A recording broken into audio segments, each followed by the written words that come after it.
You know that feeling when you're at Ross and you find the best gifts for way less? Like brand name sweaters, the coolest kids' toys, and plush dog beds? Get that feeling with every gift and save 20 to 60% off other retailers' prices. At Ross, yes, for less. Hello and welcome to Women's Running Stories, where exceptional women runners share inspirational stories about their running experiences. Hello, my name is Cherie Louise Turner. I'm the host and producer of this podcast. Thank you so much for being here. I really do always appreciate you coming and listening to these stories. So, in addition to my work on podcasts, I'm also a runner, and for about the last year and a half, I have been on a mission to break 20 minutes in the 5K, and this is my latest update in that project. This is part 8 of the over 50 sub 20 5K project. Yes, I am in my 50s. I just turned 55 years old at the end of September, and I am continuing to go after this goal. Now, if you're just joining me for the first time hearing about this project, welcome. You don't need to go back and listen to all the other episodes to understand what is going on here. I'll give you a little context before I get started to catch you up on what you need to know. But if you do want to go back and listen to the first 7 episodes, you'll get a lot more context and details about everything I've learned. And there's a lot. I've learned a lot about myself as a runner and an athlete and a competitor. And I've also learned a lot of things that I am taking into my life in general. So yeah, there's a lot there. And I will link to those previous episodes in the show notes so you can easily find them there. And if you have been following along, welcome back. Thank you so much for joining me on this journey. It has been and continues to be a lot more than I ever expected it to be, and it continues to be a lot more fun than I expected it to be. I've said this before, but I really mean it. I really have been enjoying this process. Like even when I get frustrated or I get down on myself or, whatever not so positive feelings might arise, the overall feeling of this is I really am having a lot of fun. I certainly didn't expect to be doing this in my 50s. And I do take a step back pretty often and just think about, wow, I feel really lucky. And I was actually just sharing this with a friend of mine. She's an ultra runner, Sophie Spidell. She's been on the podcast before. And so she's going after goals that have to do with ultra trail running. And I'm, of course, going after goals that have to do with much shorter, faster pursuits.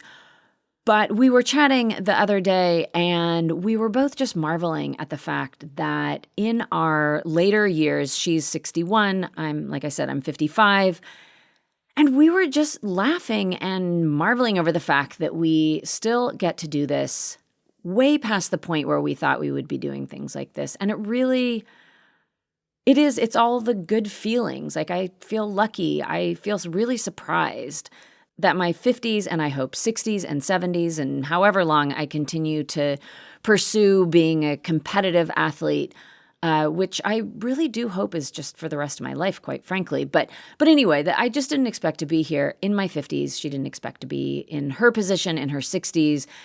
And we were just delighting in being able to do this at this age and continuing to improve in ways that are unexpected. I think that's just the big takeaway is that it's fun, it's unexpected, and yeah, I get a lot out of this pursuit in new ways that I wasn't expecting, and I'm able to work through challenges from my past that are really healing in so many ways.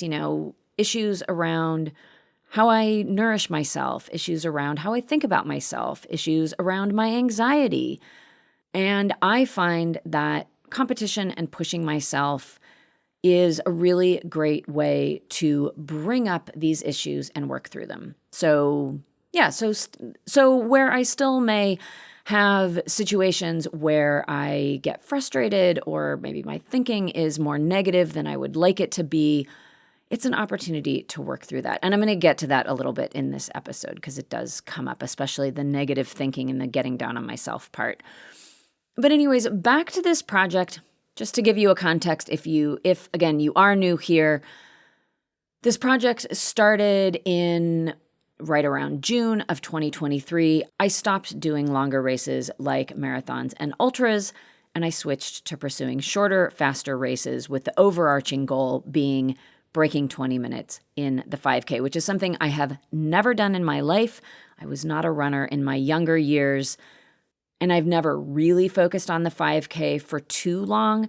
Back a little over a decade ago, I got close to breaking 20 minutes in the 5K. I ran a 2019, and then I moved on to doing other things. And so I picked up with that goal about a year and a half ago again and thought, what the heck? I'm just going to see if I can do this now.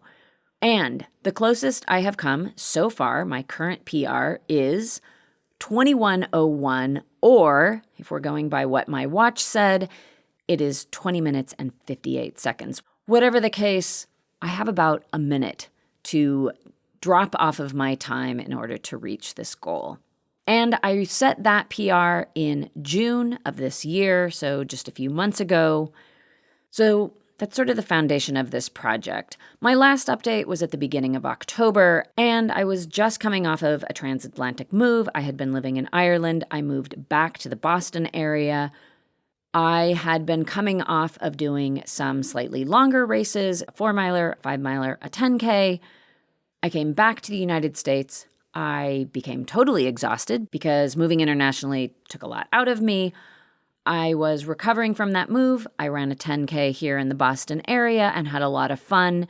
I was back to racing with the Tracksmith Boston Hares, which is my team that I race for here in the US. I'm also a member of the Somerville Roadrunners.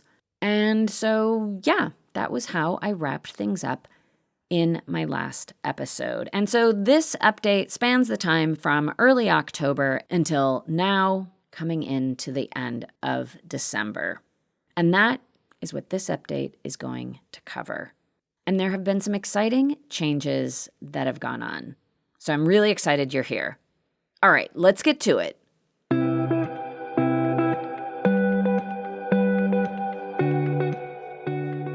All right, so going into October, there were a few things going on. One is I was headed to Chicago to co-host a live recorded conversation at the Chicago Marathon Expo. I was co-hosting with my friend and fellow podcaster, Cindy Kuzma. She is one of the founders and hosts of the podcast Starting Line 1928. And we had teamed up to co-host a conversation with the team of women running for Native Women Run. Also involved in that conversation was the founder of Native Women Run, Verna Volker. So I was headed out to Chicago to co-host this event at the Chicago Marathon Expo on the live stage the day before the marathon. And then, of course, I got to stay and actually watch the marathon and cheer the runners on, which was incredibly exciting. What an amazing race. I had never really gotten to visit Chicago. And, of course, I had never seen the Chicago Marathon. And I do hope to be back there next year. So had a great time in Chicago, got in some really great training. I was really starting to come around by this point in time. I'd been back to training for a few weeks after the international move. And yeah, I was really starting to feel good again, which was great because I had something on the calendar. After Chicago, I was heading out to California, where I am from, to visit family. And I had learned that there was an outdoor track event happening. Sue McDonald, who I've had on the podcast before, who is a phenomenal runner. She has broken 9 world records in the 60 to 64 category on the track. So, incredible athlete. And anyway, she had posted that there was this outdoor track meet happening in Santa Barbara on the very weekend that I was going to be in town. And my original thought was that I was going to race the 5,000. But I wasn't feeling particularly great about this because I wasn't feeling like I was in good 5K shape. And then the opportunity to run the mile cropped up. And I immediately thought, this is exactly what I want to do. I don't have a super strong mile PR, and I thought, maybe I could PR in the mile. And if nothing else, the mile just felt like something I could be a bit better prepared for. And I also learned that Sue was going to be pacing one of her athletes in that event.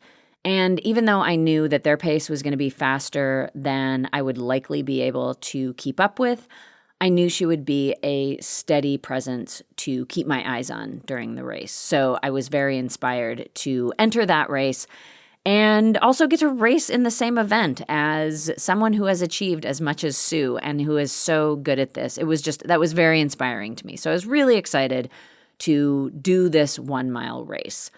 And my training was going well. Even with all of the travel, I was really starting to feel good again, which was really exciting. And my good friend race anxiety started to crop up, about a week or so before this event. I really felt it coming on strong. And I thought, you know what? I really want to focus on showing up to this event feeling good and excited instead of feeling completely overwhelmed and anxious. And there was one other thing that I had on my mind too. It had been pointed out to me that I oftentimes will finish a race and feel pretty crummy about myself and my performance. And even though I have worked a lot on my mental and emotional approach to racing and running, there is still work to do. And, one of the things that was happening is I would get frustrated during a race. I would be frustrated at the finish. And then I'd go back and really look at what I had done on the day and realize that, I had done a good job. It was a performance that I should be excited about and that I should be happy about. And I was getting mired in all of this negative thinking and these expectations that were not necessary. And so I sort of wanted to refocus myself on having my happiness about a performance happen during and as I finish a race, as opposed to having my happiness happen several hours after the finish or even a couple days after the finish when I finally wrapped my head around the fact that oh no, I had actually done a good job and I had really done my best on the day. And that it was actually a performance that I should be excited about and proud of. So that was another thing that was going on is really focusing on this attitude that I have around running and racing and thinking about why do I do this in the first place? That a big part of it is to have fun and to make it fun and to remind myself that if I'm not having fun, then maybe there's something I need to re-examine. So I was bringing this to this 1 mile race in Santa Barbara. And so in the week leading up to this race, I doubled down on meditation, on breathing exercises, on visualization, and I wanted to come up with a strategy of how to approach this race. And one strategy that is pretty common is to break the mile into 4 pieces. The mile is 4 laps around an outside track. So each lap has a particular focus. And my focus for each one of the 4 laps was as follows: calm, confident, commit, and celebrate. And the reason for each one of those was calm, don't go out too fast in the first lap, settle into a good pace. Lap 2, confident, stick with that steady pace and run with confidence. Lap 3 is notoriously known for being the hardest lap of the mile, so commit to this effort, dig in, give it everything you have. Lap 4, celebrate.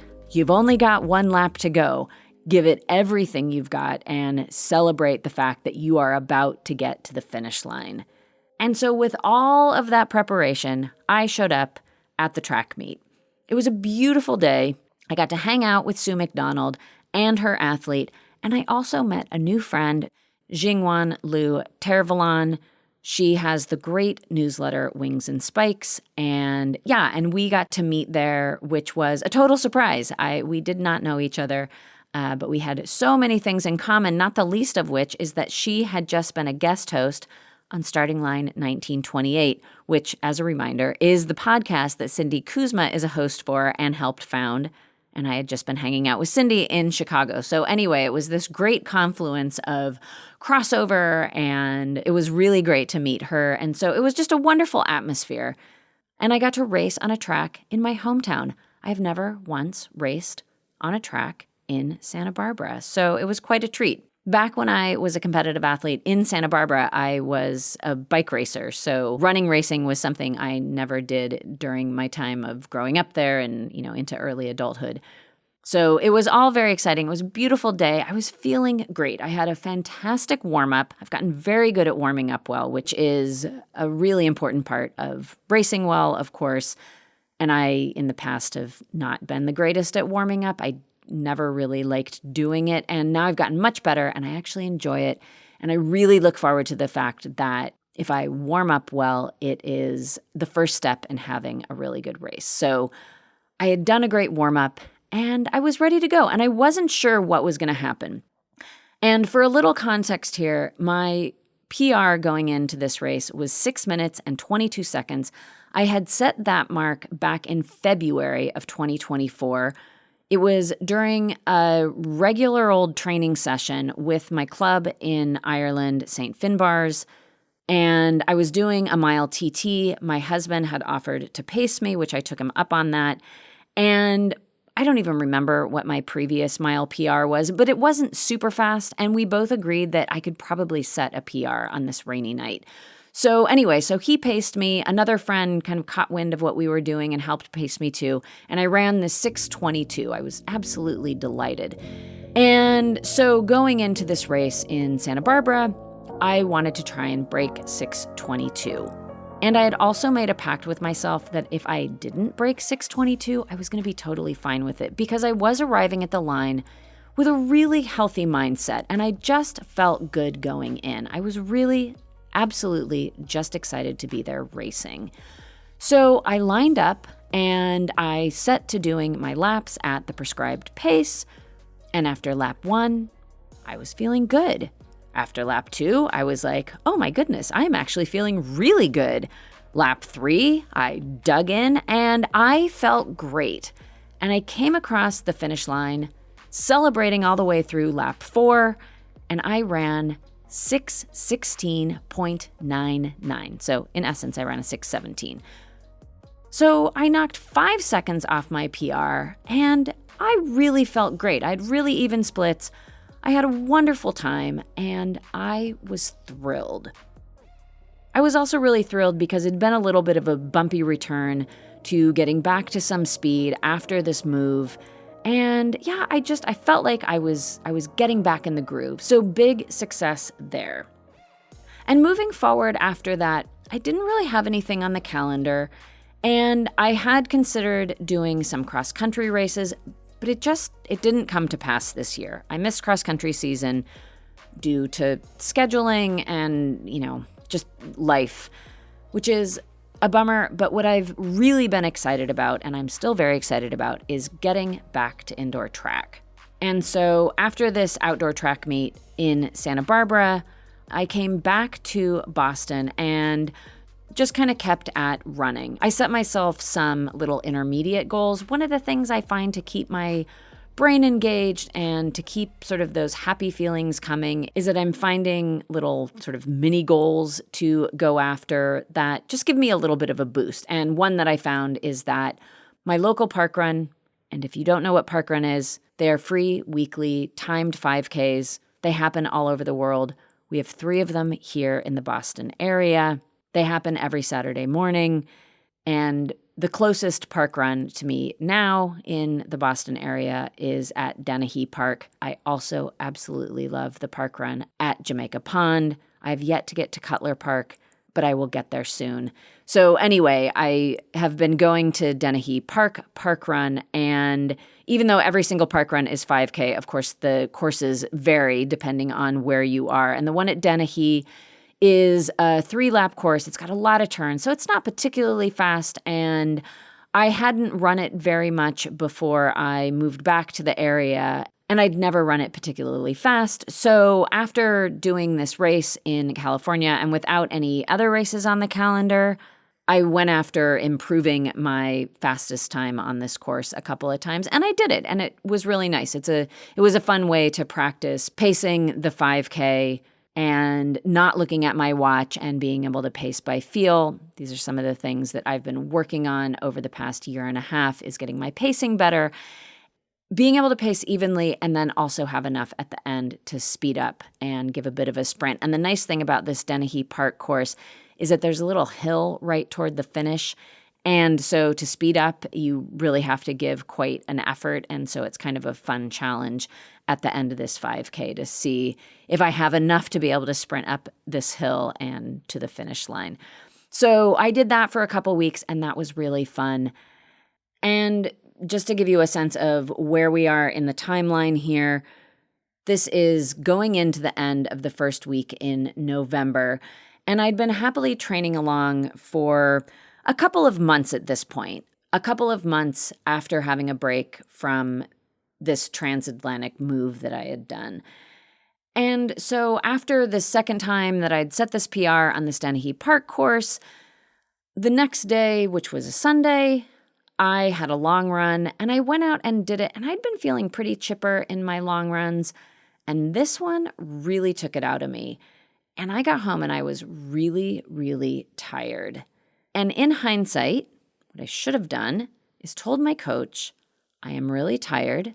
I need a break. And instead, I sort of tried to fumble my way through the next week and see if I could just pop back and recover. And I wasn't popping back and recovering. And so by the end of the following week, I was just done. I had a long run on my schedule, and I knew I was really tired. And I thought, oh, I'll just go out and I'll do like a run walk for a couple hours.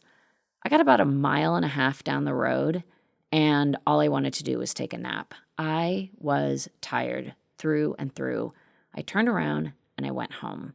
Now, I have gotten to this point in training before, and I take heed because I get to this point and I'm like, I don't want to run at all. The thought of doing speed work is just not even a consideration. Like, I barely want to go for a walk. And it's not the greatest place to be in, but I'm really happy that I listen to it now and I don't get really frustrated. I just realize, hey, it's a big sign, like not time for a rest. But I would like to not get quite that tired before I take a break. So big lesson learned. I will start taking my breaks a little before I start feeling that tired. But the other thing that this brought up for me is I have been working with my coach Verity for a little over 1.5 years.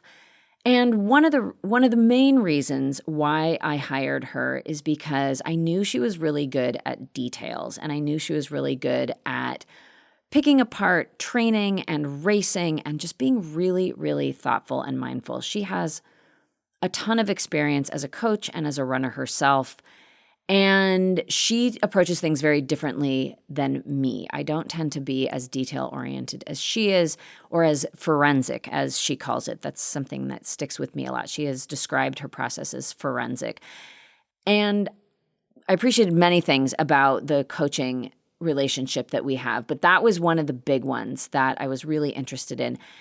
And I felt like I had gotten to that point where I had really become a lot more detail-oriented and really interested in the details of how to train well and how to approach training and racing in ways that worked better for me. And I got to the point where I felt like I wanted to give it a go on my own. So I had an exchange with Verity and came to find out that she is making some changes in her own professional life, and it was just a good time for us to part ways as coach and runner. So I am now self-coaching, and I am so thankful to everything that Verity brought to my running and racing life and all of the guidance and wisdom and knowledge that I got from that relationship. So thank you so much, Verity. And I am really excited to go at this on my own because I feel like I have such a better sense of how to better train and how to better improve as a runner and a racer. So this was just about 3 weeks ago. And I took about a week break to rest and recover from this exhausted point that I found myself in. I know I always bounce back from these things, and I just really needed to give my body some time to recover and repair emotionally, psychologically, physically. I just needed a little bit of a reset, and just in time for getting ready for indoor track season. So the one race that I put on my calendar moving forward and that I was aiming toward as I was going through this recovery period and planning on what would be coming next, the event that I pegged is an event at the end of January, and I'm going to run the mile. So I set to work doing some research about how I wanted to train for this and some of the new things I wanted to incorporate into my training. And mostly here I'm talking about cross-training. And two things very in particular that I want to make a regular part of my training, especially right now. One has to do with being prepared for indoor track season, and then also this will help for outdoor track, and that is making sure that my ankles, feet, calves, Achilles, that whole lower part of my body, that is all ready to withstand the forces of indoor track, because indoor track, it's on a 200-meter track, so quite a small track. It's half the size of an outdoor track. So the turns are really tight, and the forces on that part of your body in particular are very strong. And so running in spikes and then also running on these tight turns, basically as fast as you can go, it does cause a lot of strain. And there's a lot of possibility for injury. So I want to work on not having that happen. So I am working in foot exercises and plyos. And then I also make sure to do my strength training, which involves single leg calf raises, which I do all the time anyway. And another thing that I'm reintroducing on a regular basis is yoga. Yoga helps keep my body moving well. It is just absolutely undeniable. And I go through fits and starts of doing yoga. All I really need to do is an hour a week. So that's now on the schedule. And with the plyos and the foot exercises, I am working those in very gradually because I don't want the exercises themselves to cause an injury, and doing too much of that stuff all at once could be a problem. So I'm very aware of the fact that I'm introducing quite a few new movements, and the hopping, jumping stuff can take a toll. So I'm making sure to do that in a way that feels good and I can build on over time. So I've come up with my new training program. It has quite a bit of speed work that I'm working into gradually. There are a lot fewer actual miles. I'm spending a little more time on the elliptical because I like it as a way to get some fitness without any impact at all. And I am back to doing yoga and then also these foot exercises and these plyos. And I'm working in wickets. And this was on the suggestion of Sue McDonald. If you go through her Instagram, you will see a video at least once of her doing wickets. Wickets are those small, like itty-bitty baby hurdles that you go over. And this is a way of improving form. And I like doing them. And I think they do work. I tend to be a bit of an overstrider. And this is something that helps with keeping your foot landing right below your body. So I really like doing these wickets. I do recommend them as well. And I thank Sue McDonald for pointing out how useful they can be. So that is where I'm at right now. I'm training myself. I'm focused on running this mile at the end of January, and I'm really, really excited about it. I am hoping to, once again, PR in the mile, but we'll see how it goes. I am also committed to having this be a lot of fun, and I really, really, really like indoor track, so I know this is going to be a lot of fun, and I'm excited about doing it. So I'm really looking forward to that. And in the greater scheme of this whole project, because it is called the 5K project in the end, one of the reasons I want to focus on the mile is because it's going to help with my speed. And the idea is that I will go into the spring with a lot of speed. I already have endurance, and I will work on meshing those two things and applying all of that to the 5K. And I will be finding some 5Ks to do in the spring and then in the summer and tick away at this sub 20-minute goal.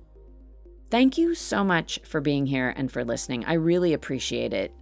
And have a terrific end of your 2024. However you celebrate, wherever you are, I do wish you health and I wish you joy. And that's a wrap. I am Cherie Louise Turner. I am a runner, and I am the host and producer of Women's Running Stories. And until next Tuesday, the very last episode of the year, I do wish you delightful strides forward. Women's running.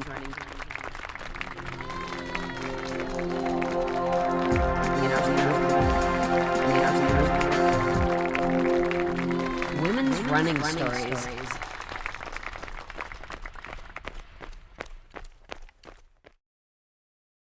Welcome to Easy Conversations, a podcast about covering the incredible human ability to overcoming adversity. I am Furkan Dania. I'm a therapist and mental health advocate. Each week, my objective is to sit down with a guest and share their story of how they were able to find meaning and purpose through their adversity. These are conversations that we have deemed to be difficult, but they don't have to. Together, we can find a shared understanding. This is a podcast for everyone.